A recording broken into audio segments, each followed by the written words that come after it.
Good morning. This is the John McEntyre Show live. I'm John McEntyre, and today we are celebrating Juneteenth. Today is June 19th, 2024, 24th, 2024, and so we are celebrating Juneteenth today, which is freedom. The last of the actual slaves was freed in Texas on June 19th.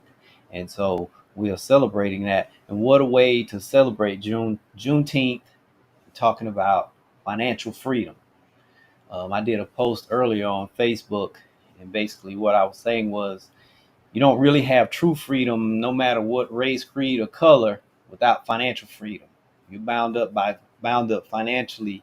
It's hard to have freedom in other areas because all all parts of life are intertwined, and so finances aren't in good order, it spills over into other areas. Health is not good, it feels spills over into the finances, relationships, whatever, your mental, your emotional states, everything affects everything. you know um, there there used to be a time to where uh, it was a style of teaching. It was compartmentalization, and as time went on, to realize psychologists, psychiatrists, the mental health field were the first to really bring it to the forefront that everything is intertwined. You can't compartmentalize. So you have to learn how to blend things, and once you learn the art and science of blending things, the healthier you can be. Instead of working on one, you can see how one helps the other. And so with Juneteenth, um, celebrate the freeing of the African Americans, um, but this is just a day to celebrate freedom, financial freedom for all Americans and all people. And so the script. We're going to share some wallet wins. Going to answer a question, do our question of the day, and go about celebrating Juneteenth.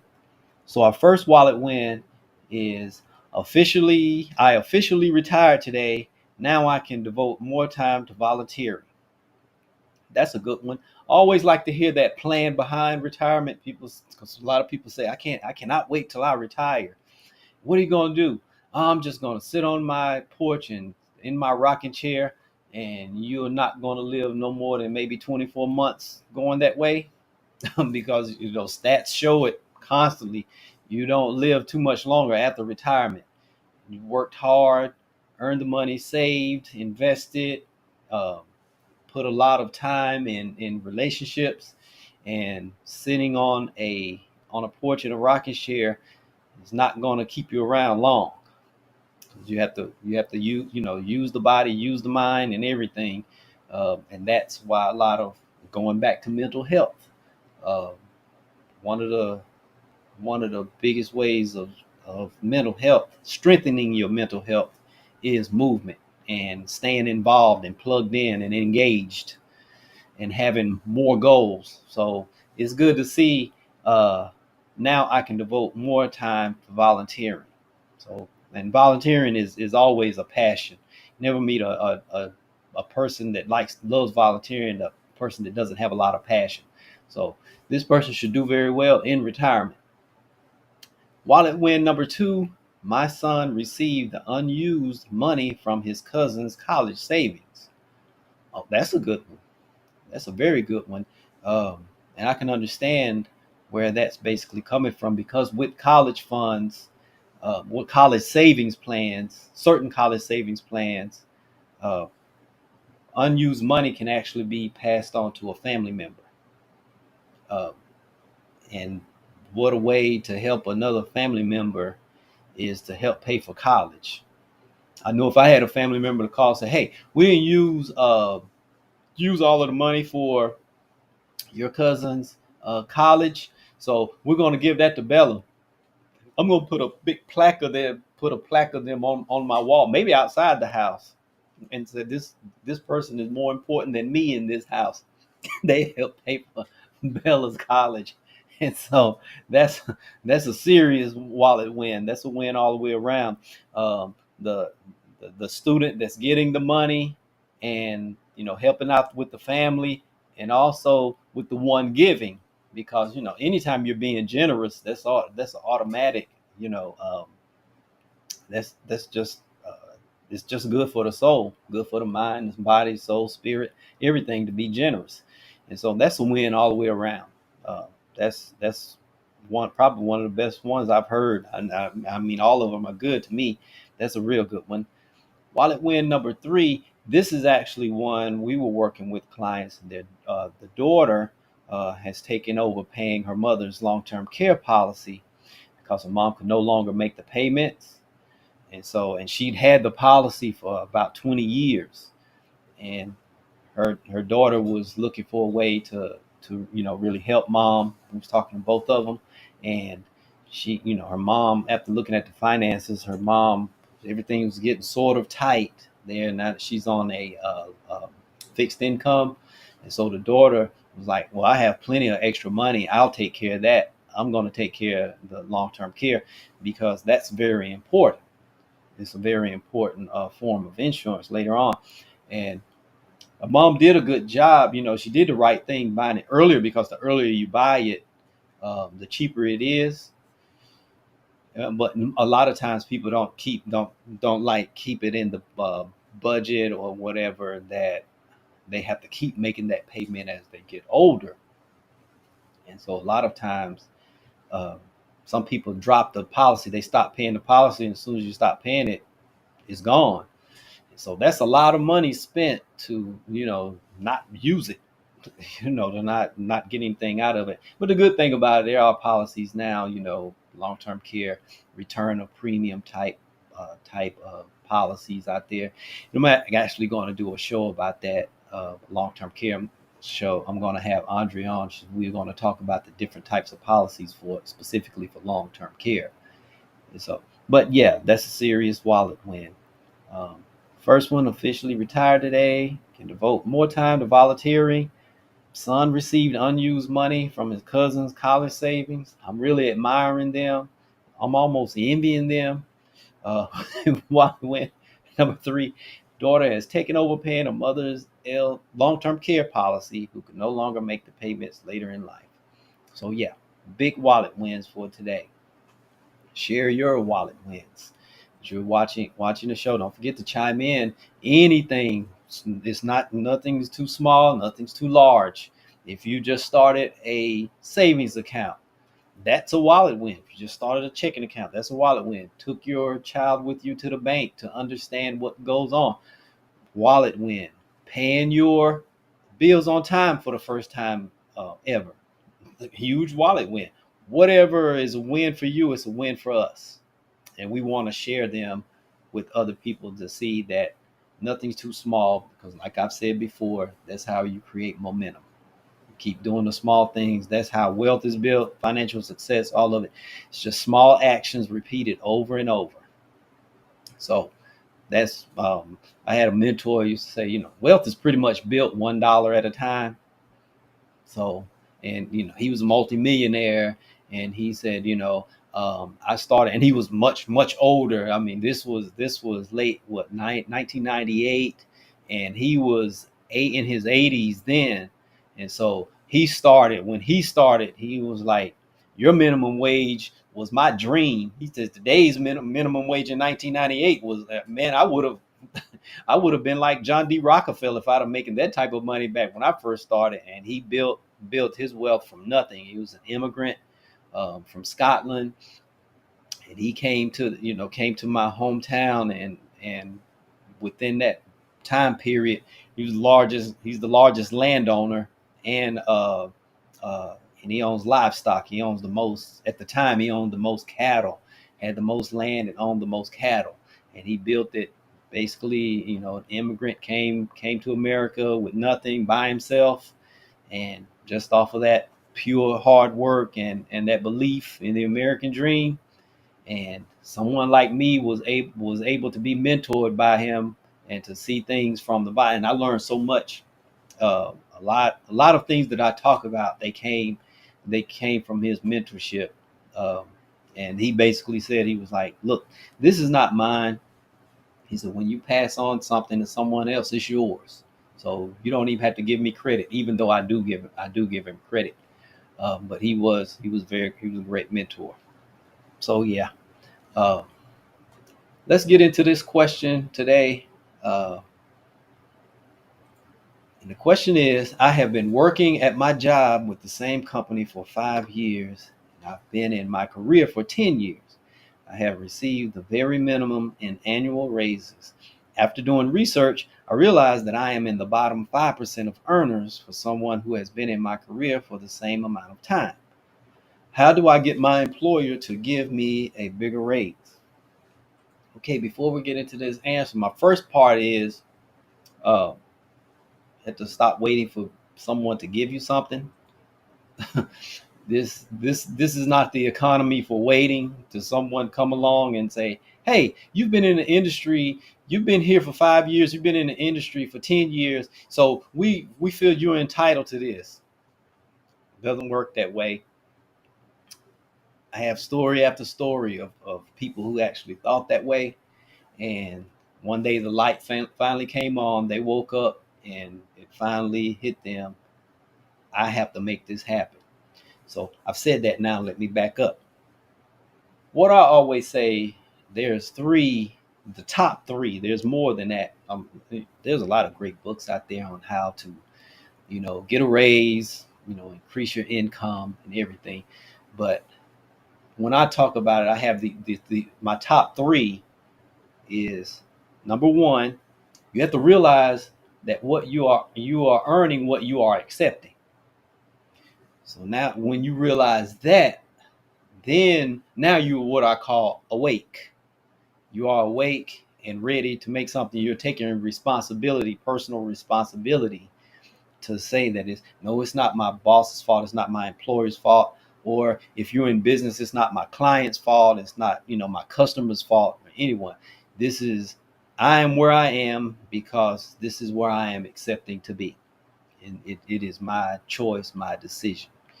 So now that you've made that decision, you should be awake. Now you have to, inside of that, you have to start asking for more. You ask for the raise, talk to your boss, sit down and say, I want a raise. Most people, they can't even see themselves doing that. I've talked to people plenty of times. So, well, have you asked for a raise? And then you could just see the pupils dilate, the eyes start to shift. You can see the breathing and everything. So I'm like, oh, okay, so you are afraid of asking for something, is what it is. Okay, so now we just need to get past the fear of asking. And that's one of the reasons you're just afraid of asking. Or if you're in business, maybe time to increase the fees, or your prices. If you've been doing business for a while, you're good at what you're doing, what you do. Maybe time to really look at the industry, look at your competitors, look at your peers, ask, what are they charging, check out the fees and everything, and say, okay, it's time to increase fees. It's time to ask for a raise. Now, this ties into number two. Number two, you are paid for the value that you add.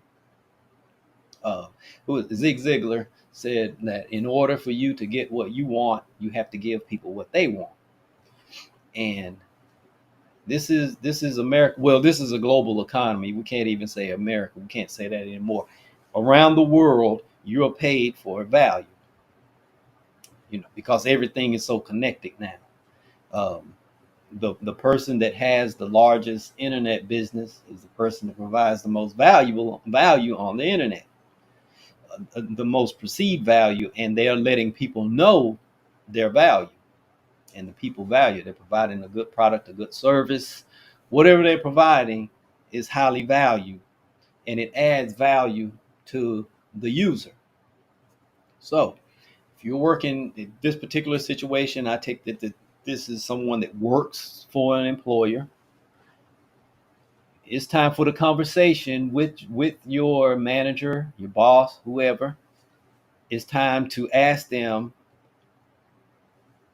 what can I do to add value to my department, to the company, whatever.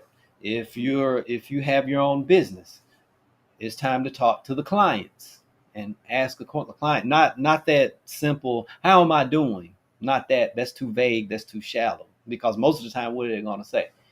Oh, you're fine. I'm good.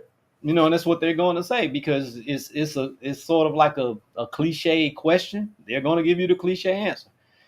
It's time to get specific and say, what exactly, how am I adding value to you exactly? Managing director or my manager, how am I adding value to this department directly? What am I doing good? And then ask that next hard question, what am I doing not so good?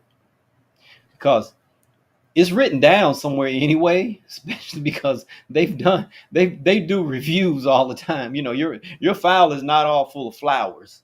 If you've done something well, it's written in there. If you haven't done anything well, that's written even more. Because businesses, clients, they're not just looking to give you money. They're not just looking to do that. Company is not just hiring just to be hiring. They're hiring because they need good people. And like I said, good people. They don't need bodies. They need good bodies. I mean, even let's just take, for instance, McDonald's. You have McDonald's. And the reason why I use McDonald's a lot, because originally, and it still is the case today, McDonald's um, business model was built on the fact that a teenager, a high schooler, could run it. That's what it was built. Everything is put in place. There's a system for everything, to where a high schooler who hasn't been to college, who hasn't, really lived, done any work or whatever, you can plug them into it and they can run it. So but the value is being placed in, the value is, you get the same product over and over and over and over again. You can go anywhere in the world pretty much. I've talked to people, they say, wherever I find a McDonald's, the burger tastes the same. And so most people in those types of jobs, they think that those are like what you would call like high value jobs. Well, McDonald's, all the other companies, they don't hire just to have a bunch of people. They want good people that they could plug in, or that company. And the more, the more skill that they need, the more valuable you really need to, be a high value person. And even a high value person at McDonald's won't be like flipping burgers and doing fries long. If they are a high value person, they won't be there long, because they also want those that's coming in the door. They're also looking for the future franchisees and managers and all of these people. These are the people, because they're learning the business from the ground up. And so it's in their business plan is to, if this kid or this person comes through the door and they are a high value person, we will get them a store or a restaurant. And so that's the way you have to think. You have to ask, what value am I bringing? Then the next one, they give you the answer. Okay, where am I not doing so well? And what can I do to improve that? That's the next question, because you're making the client's life easier. If you're talking to the client, hey, what am I doing well? What do you like about my service or product? What don't you like? Where can I improve? Because I'm always looking for opportunities to improve, and everything. They'll be more than happy to contribute. They're probably going to ask, it's not going to cost me more money, will it? Unless it's more value. If you provide more value, they probably will pay more money if you're providing the value. And that's how you give yourself a raise. Now, that was number 2. I spent a lot of time with number 2. Number 3 is, it's time for you to do an assessment. I've talked about it earlier. What are you really uniquely good at? Because that's where the most value for you, that's where it is. Sometimes people, they're doing so much, or they're just doing enough to pay the bills, to where they forget what they're really good at. Because a lot of times, especially earlier, I personally, this is something I've talked to a lot of people, especially coming from a small town. A lot of times people retire from jobs like at factories and plants and stuff because it was the first job that they got, and um, they just got there and got comfortable, and it paid enough to get a mortgage, to make a car payment, to buy clothes, to eat, do things like that. And it's sort of just comfort. There's nothing wrong with comfort, but too much comfort can cause complacency, and they became complacent. And when anytime you become complacent, you kind of forget who you are and what you're made of. So to get and a lot of times people that they're in jobs, and they're doing what they're supposed to do, and they probably do it well, but okay, this time last year you're pretty much doing it the same way you did it this time last year. Okay, you're not really improving. So there's really no need to give you a raise. Or we'll give you that standard, what is it called, the cost of living raise, cost of living. We'll give you the cost of living. We'll give you the cost of living raise, and and then you can do the best you can. Well, when you find out what you're uniquely good at, now you know what your real value is, and you can start putting things into place to really, really get the money that you deserve, to earn what you deserve. So I hope that helped, those three tips. You're earning what you are earning, what you're accepting. You're paid for the value that you add. Find out what you're uniquely good at, and work with those three. Few more, you'll be good. You'll move forward. So I hope that answered your question. Now, the question of the day I have for you is: do you feel you are earning what you're worth? It's plain and simple question. Question for you to sit down, get the journal out, or just sit and think, get a cup of coffee, tea, whatever you drink, whatever, wine, whatever, and ask yourself, am I earning am I earning what I'm worth? And the question is, do you feel that you're earning what you're worth? So take that with you for today. If you need any help with the finances, looking at any area of finances, whether it's a small area or whether it's the entire picture, contact us. We'll help you move in the right direction with your finances. We're glad to help. Um, and until tomorrow, same time, this is John McEntyre signing off.